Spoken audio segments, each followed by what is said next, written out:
Top 10 Haunted Doll Creepypastas. 10. Lucy the Doll. A little girl has a doll named Lucy in her closet. The girl and the doll became friends until one night. The girl made the doll angry because she wouldn't do what the doll told her to do, which were very bad things. She didn't want to get in trouble. Lucy left the girl's room. After she left, the girl heard her mother screaming. Lucy came back to the girl's room and was covered in red. 9. Barbie Doll. A hard-working maintenance man takes a new job as a pool boy, working for a cosmetic surgeon at his huge mansion. After working for a few months, he stumbles into the doctor's locked cellar, which he finds a huge Barbie doll, which was almost the same height as himself. When he touched the doll, she screamed, "Help me!" Turns out the mad doctor had built himself the perfect Barbie through his oldest daughter, and now, he found the perfect Ken doll to complete the set. 8. My Doll Annabella. Lucy had been given a small doll as a gift from her parents. The doll was given to them by an ancient great-aunt who had now passed away. Lucy was secretly unnerved by the doll, which had nasty black eyes that seemed to follow her around the room and a cross expression on its face. When morning rose, her parents found her at the bottom of the stairs was a tiny body alongside Annabella. Her parents guessed that she had needed to use the bathroom in the night, but didn't turn on the light, lost her footing, snapping her neck, killing her stone dead. Annabella was cuddled under Lucy's arm. In her parents' grief, they thought Lucy loved the doll very much, since she had it with her when she perished. They decided to bury her with Annabella. Everybody said what a tragedy it was, especially how her great-aunt died in the same way. 7. The Island of the Dolls. The Island of the Dolls, originally owned by Don Julian Santana Barrera, is full of dolls hanging from trees and buildings covered with cobwebs and insects. The place was named in the 1950s when the dolls started randomly appearing on the island. Santana was a neighbor of the Barrio de la Asunción, where he used to go to drink pulque after selling his vegetables, until he began preaching the Bible due to superstitions which led to him being expelled from the sector.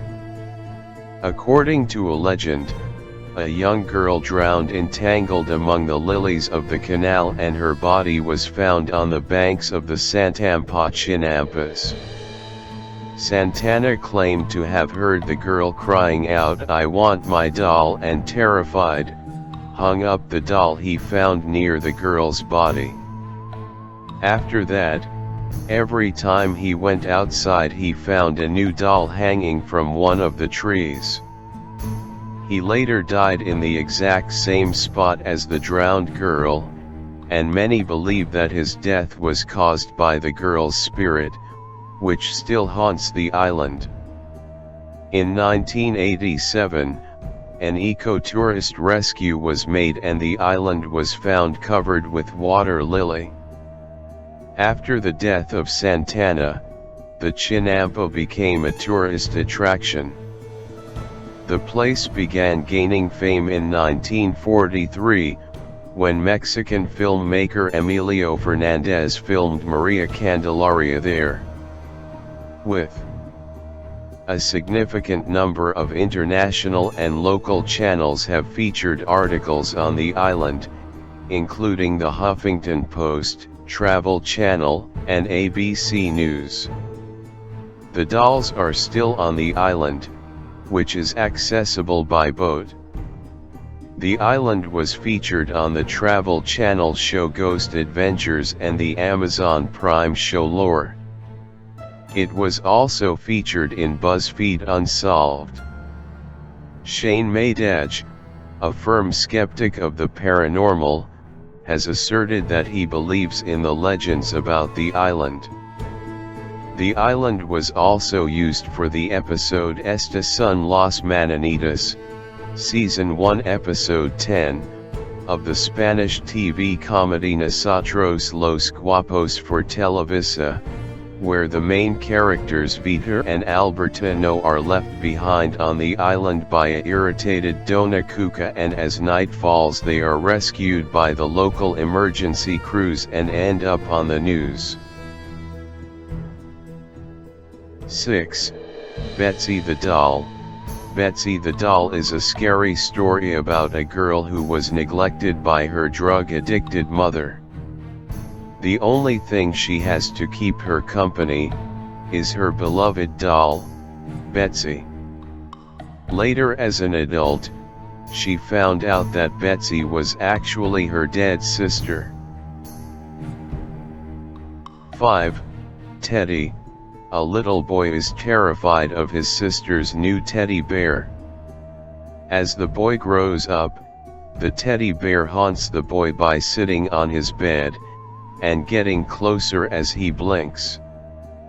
After years of horror, he burned up Teddy for good. Now, at 19 years old, moving into his own place.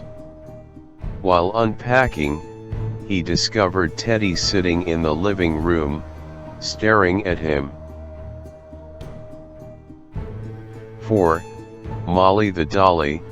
For her 10th birthday, Audrey got a Victorian doll named Molly at a 99-cent store which is owned by a very strange old man. The birthday gift goes all wrong when the doll comes to life and kills Audrey and her mother.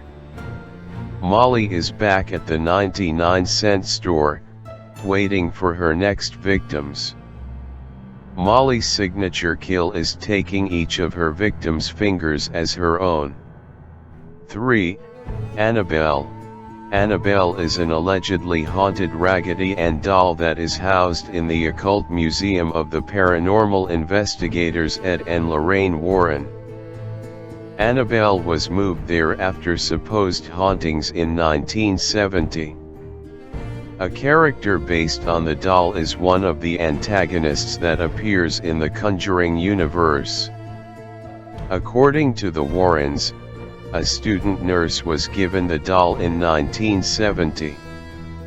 They said that the doll behaved strangely, and that a psychic medium told the student that the doll was inhabited by the spirit of a deceased girl named Annabelle.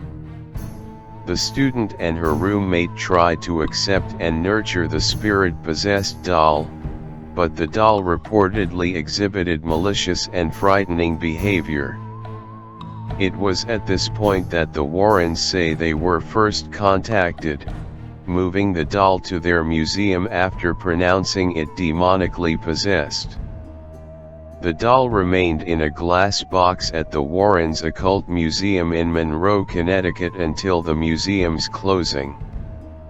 Texas State University Assistant Professor of Religious Studies Joseph Laycock says most skeptics have dismissed the Warrens Museum as full of off-the-shelf Halloween junk, dolls, and toys, books you could buy at any bookstore.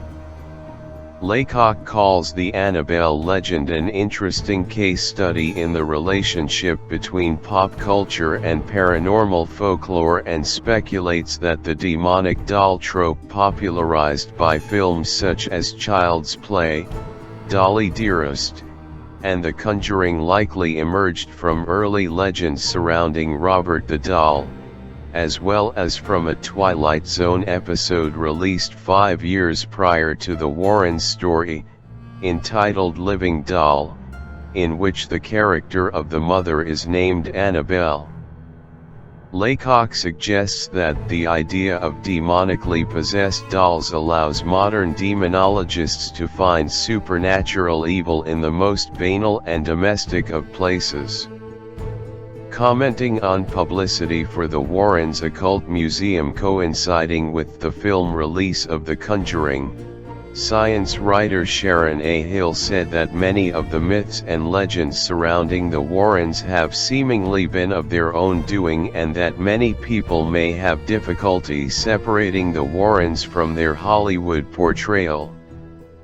Hill criticized sensational press coverage of the Warrens' occult museum and its Annabelle doll. She said, "Like real-life Ed Warren, real-life Annabelle is actually far less impressive." Of the supernatural claims made about Annabelle by Ed Warren, Hill said, "We have nothing but Ed's word for this, and also for the history and origins of the objects in the museum." The doll was also described in Gerald Brittle's 1980 biography of the Warrens, The Demonologist. 2. Tails Doll. When you play the video game, Sonic R, but not just any Sonic R, but this particular game of Sonic R is cursed. By unlocking a certain chain of events in the video game and with the song, "Can You Feel the Sunshine?" playing in the background, you have just summoned the Tails doll, which is a stuffed doll version of Tails. When summoned, Tails doll will come out of the TV to collect your soul, which he hungers for. 1. Robert the Doll. Not for the faint of heart, Robert the Doll really exists. The myths surrounding him vary, especially since he became so popular on the internet. The doll was given to artist Robert Eugene Otto in the late 1800s or early 1900s by his grandfather while he was on a trip to Germany. The doll, which he named after himself, then took on a life of its own and began to scare the family. Otto is said to have kept his doll into adulthood, and it subsequently led his late wife to insanity. The doll is currently residing in the Fort East Martello Museum in Key West, Florida. Visitors must ask Robert politely if they want to take his photo. If they mock him or take his photo without permission, Robert is said to lay a curse on them.